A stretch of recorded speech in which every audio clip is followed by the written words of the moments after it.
Hey YouTube, this is Seco 2000 and wanted to show you something. Basically, I wanted to show this radio, I should call it a stereo that I was given when I was like 5 or 6 years old.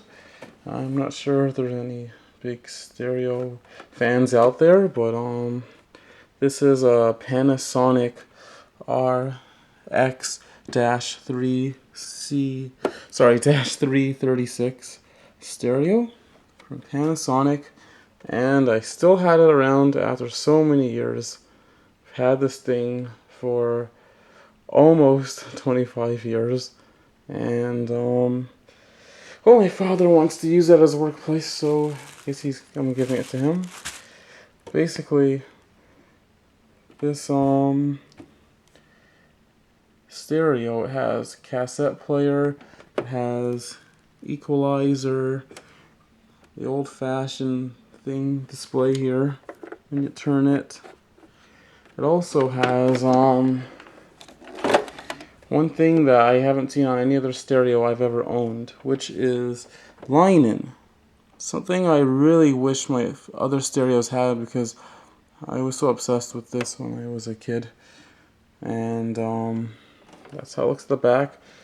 The stereo, of course, the speakers can be separated, and in this compartment here, this is where you put the batteries if, of course, you didn't want to plug it in, which, of course, I think most people did, because who's going to spend so much money on these batteries? This uses 6 batteries. I think they're A size. I can't remember.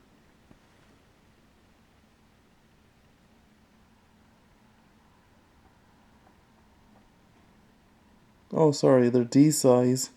1.5 volts. Wow, I'm really messed up. Just shows you how much I use batteries, since I don't really use them. Anyways, here is the original plug. And like me, especially when I was a kid, I like taking care of my stuff. That's how I can prove it to you through the antenna. It has not snapped after all these years. I'm pretty sure this is a better quality built radio from Panasonic back in the past compared to what they're doing now. Though the end did get a little bent. Antenna's nice and high. Whoa, pretty high. Actually, very high. I would say that the antenna is by itself maybe almost 3 feet. Plus the radio would make it almost 4. Look in proportion. When I was a kid, I got to see some firefighter and he gave me a sticker, so I just put on my radio. You know how it is when people put stickers on their stuff. One thing, unfortunately, did snap off. Of course, the plastic part right here. Just a back part to hold the antenna a little bit more firm. Of course, the other part here holds it in nicely. I'm going to plug it in and give it a try.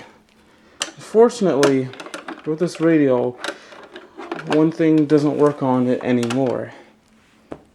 And I think it's just due to it being worn out over the years. I think the rubber that the motor connects to the cassette player, it gotten worn out, and because I used to use this radio to record so much things on cassette, I basically really, worn out the tape player. So right now I'm just gonna plug it in, and I'm going to turn it on. On the switches, of course, you got your AM, FM, and FM, ST. I guess that's for stereo. You got your microphone if you decide to record. It's just a simple, play stop, rewind, fast forward, record, play thing with the cassette. You got your balance, you got your volume, your typical headphones. Let's see how the radio works. Right now, I'm only hearing noise from the left speaker. Oh, now I'm hearing from both. The balance wasn't in the center.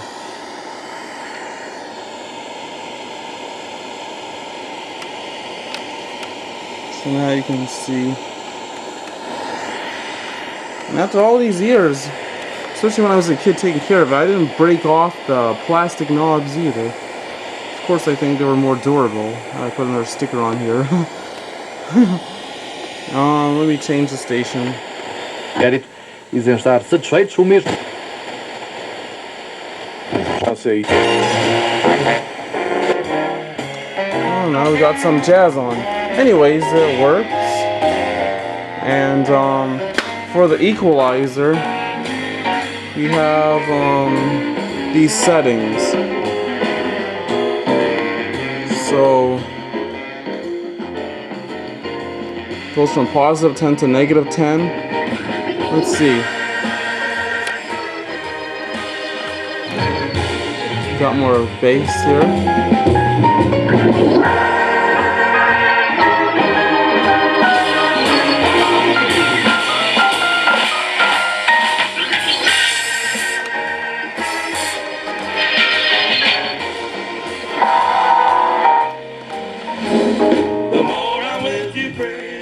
Anyways, I won't be able to show you the line in because there's nothing hooked up to it, but when you plug left and a right hook up at the back, it will work.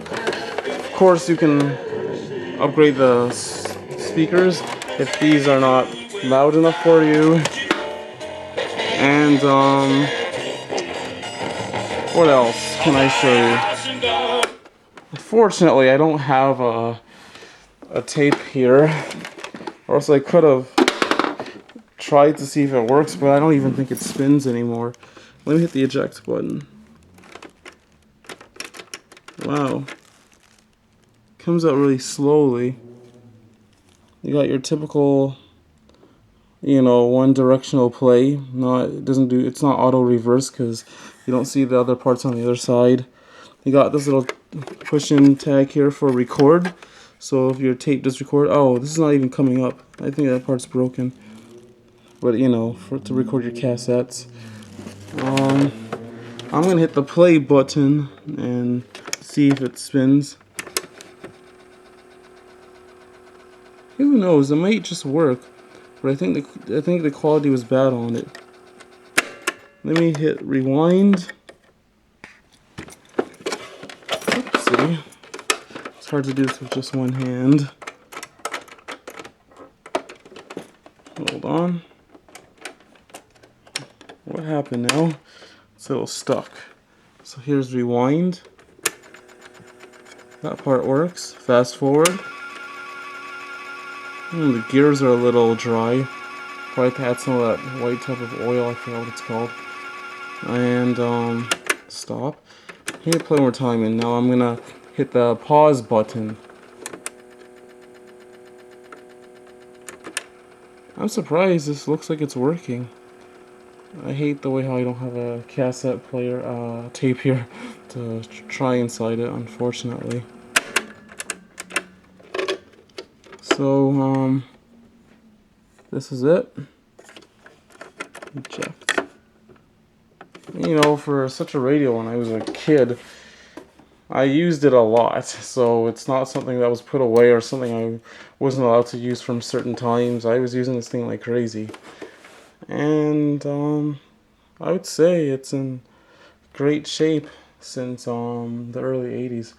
I would think that this radio is approximately made somewhere in maybe who knows, maybe 1987, I don't know. I have to check. I see the sticker here. Household audio and music equipment.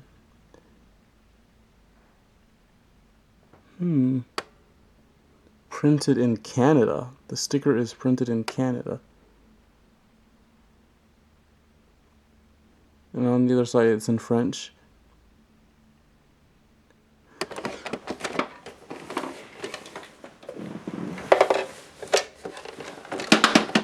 Maybe I could try to find a date here. It's made in Singapore. Trying to look for whatever information I can find.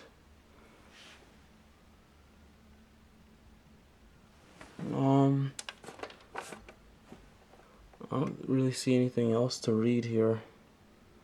There was a sticker here, but it came off. I'm not sure what it was. I think it was a barcode or something. And I'm gonna detach the speakers if I can. The release button.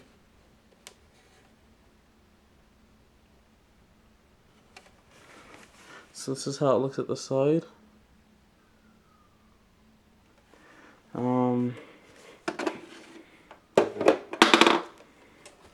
Let's see what else I can do. Hit the other release, hit the switch to the side, and then pull up. It clicks back in when you put them down. But yes, this is it for this Panasonic RX-C36 stereo from Panasonic. There's my face in the reflection.